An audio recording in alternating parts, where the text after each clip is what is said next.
You're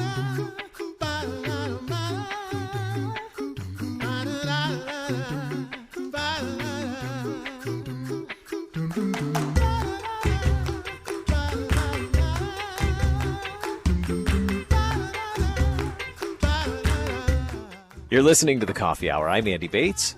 I'm Sarah Golseth. How has the pandemic changed our daily vocations? We're going to dig into that again. We had a chance to talk with our friends, the dairy farmers, the Heinz dairy farmers, earlier this week, and it was good to get to catch up with them and hear how this is making an impact on their vocations. Today, we're going to go to the classroom, or at least the virtual classroom. Thanks to Concordia University, Wisconsin for supporting the Coffee Hour. Find out more about Concordia University, Wisconsin at cuw.edu. Live uncommon. Today, we're headed to Word of Life Lutheran School here in St. Louis. Melissa Bergholt is the principal at Word of Life Lutheran School. Melissa, thank you so much for being our guest on the Coffee Hour today. Well, thank you for inviting me. So, Word of Life Lutheran School probably looks a little bit different these days, much like many other schools and Lutheran schools included. Looks a little bit different. How has the pandemic affected your vocation as principal? As principal, it's definitely impacted quite a bit. A lot of my job can be behind the scenes with emails and planning and organization and policies and things like that. But the other half of the job definitely is more of a relational component, being able to walk around the classrooms, speak with the teachers in person, whether that's about great things going on in the classroom or whether it's to troubleshoot issues that are going on. Our campus is a little bit different too, in that we have preschools located on two other church campuses. And so part of my week was always driving over there to visit and do centers with the kids. And so that relational component is very different. And feeling as connected to the staff. I probably would say it's one of my struggles is just feeling like it's not just a walk down to the office or as I'm in the hallway kind of thing. It's very much they have to reach out now kind of thing. Mm-hmm. So. Yeah, I mean, school is such a relational thing. I mean, you go to school to be with people every day, right. And that's not a thing right now. How are there ways that you've been able to kind of shift how you are able to keep those relationships with the teachers and the students and families? Yes, yeah, we've tried to be more purposeful with that, especially now as we know that the governor has decided that school will operate this way through the end of the year. That was actually one of our topics of discussion and will be in our weekly faculty meetings. So that's one thing we've decided to do is we've jumped on the Zoom bandwagon, which I know there are many businesses that were using it before, but we're getting to use it firsthand and experience it now. So we have weekly faculty meetings where we're touching base on how everything is going, how they're doing personally, and then looking at planning for work, because we're doing packet pickups for our younger grades. And then Zoom meetings individually with teachers. I've had that going on this week, just with the announcement from the governor. We had to make sure that we're not just reinforcing concepts now at this point, that we've got to make sure we're covering some things that we would have normally covered in fourth quarter. And so we had to individually address how that would look for each teacher. My teachers are all doing Zoom meetings at least once a week with their classes. And so they send me invitations to participate in those. So I pop in when I can and try to see the kids' faces. And let me tell you, popping in on some of those is pretty hilarious. So I think I left last week. I had to leave the second grade meeting. It was actually the end of the second grade meeting. But there was a couple of kids that decided to go grab instruments or various things to share with their classmates. So,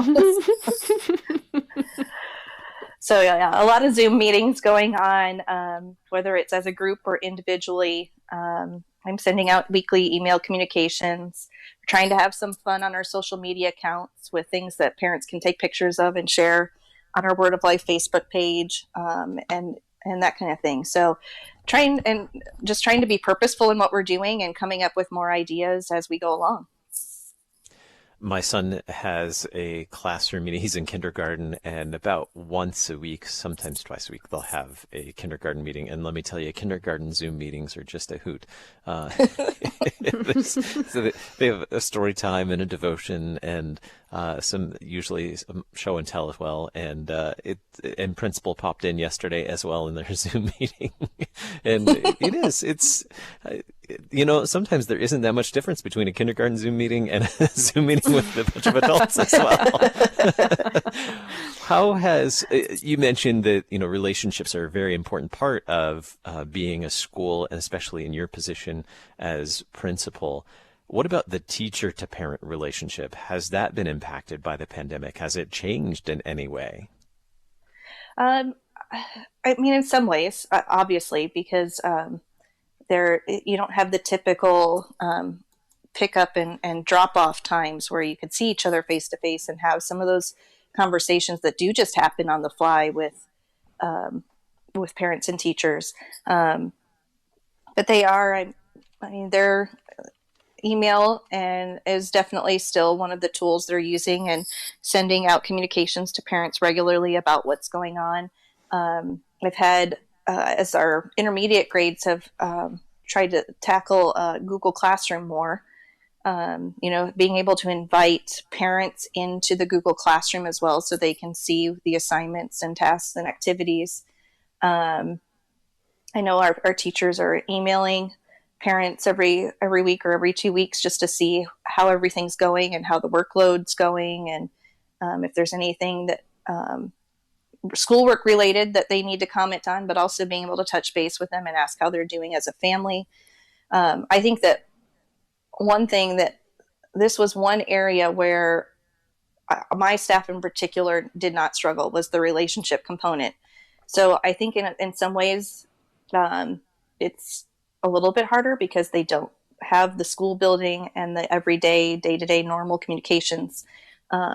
But they are a very caring group, and they're going to reach out. I think a lot of them have even shared, not that this is different from the pandemic actually, but sharing their own personal phone numbers, texting, phone calls. A lot of them had done that prior to this, but I think even more of that is going on now, and utilizing their personal phones for those types of communications. So, yeah. How has this affected life at home? Working from home is I'm guessing probably a new thing, a new venture. How has the balance of work and home while at home been for you and your family? I would say that that's probably one of the greatest struggles. Where both my husband and I work. And so I'm sure every group of parents out there that this is the case can relate to it. The hard part is the balancing of 2 jobs from home and taking care of the kids.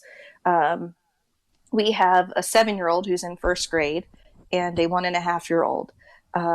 So balancing it really means somebody's got to be on the 1.5-year-old. There's no hiding from that. I will say we did, as this was about coming into play, we had the forethought to purchase one of those fences for enclosures, and created a little play space for him, so that we could every so often just put him in there to play, so we could accomplish if both of us needed to be working.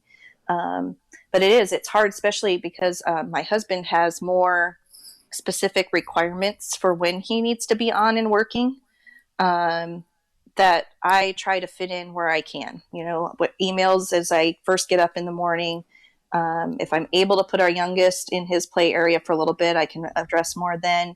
Trying to make phone calls during nap time. Mm-hmm. Afternoon, I try to pick up a bit more. And then evening after they go to bed is really when I sit down and knock out a couple of hours of work in the evening.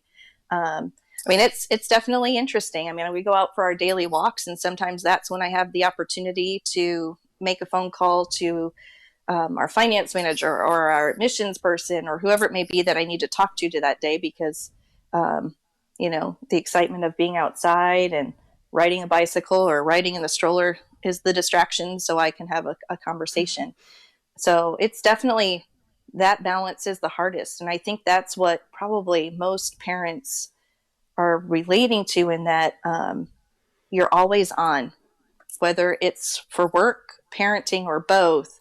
Like from the time you're up till the time you go to bed, there's something going on. Mm-hmm. Agreed. But we have, in our household, we have found that, yes, we sometimes have to rearrange things so that one of us is doing work while the youngin is sleeping, or while he's working on his own schoolwork. But it doesn't always go as planned. So the flexibility, I think, is, you mentioned nap time, or during nap time. Well, that's assuming that nap time is actually happening in the way that you want it to happen.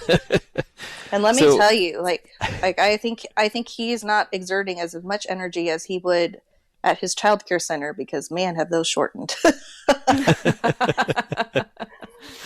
We have just about a minute and a half left. Have you seen any positive outcomes so far through this total change in how you approach school and family life? I think some of the positives, if I talk family related first, it's giving us more family time, especially on the weekends, because we're not a go to a soccer practice or a soccer game, or we got to fit grocery shopping in here now because we have this later. We have time to just relax and go on more walks and play games and actually do things around the house that have been on the list for months, I think the other really positive right now for me personally at home is my husband and I were talking the other day about being able to see the developmental stages of our youngest. You pick up on those things normally, but I think the day-to-day and seeing that progression is just pretty spectacular right now. And then working with our 7-year-old on his schooling and the importance of what we're doing and that kind of thing. So that's been a positive at home. I think at school, it's bringing us all together on a different level. Really, they've continued.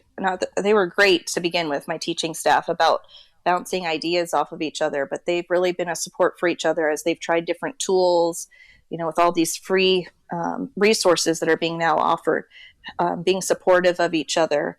And then I think just the appreciation, hearing from parents that they realize the work that's going on behind the scenes and thanking us, sending little video clips to their teachers of their kids and what's going on at home. And then us being able as a ministry to support families in need, because we do have families that have lost jobs during this time. And so I've had many people step up and offer funds that were supposed to be utilized elsewhere so we can buy groceries for people. So it's cool to see that ministry component that really blossoms throughout times like this as well. Thanks be to God. Melissa Bergholt is principal of Word of Life Lutheran School in St. Louis, Missouri. Melissa, thank you so much for being our guest on the Coffee Hour today. Thank you. It was fun. I'm Andy Bates. I'm Sarah Golseth.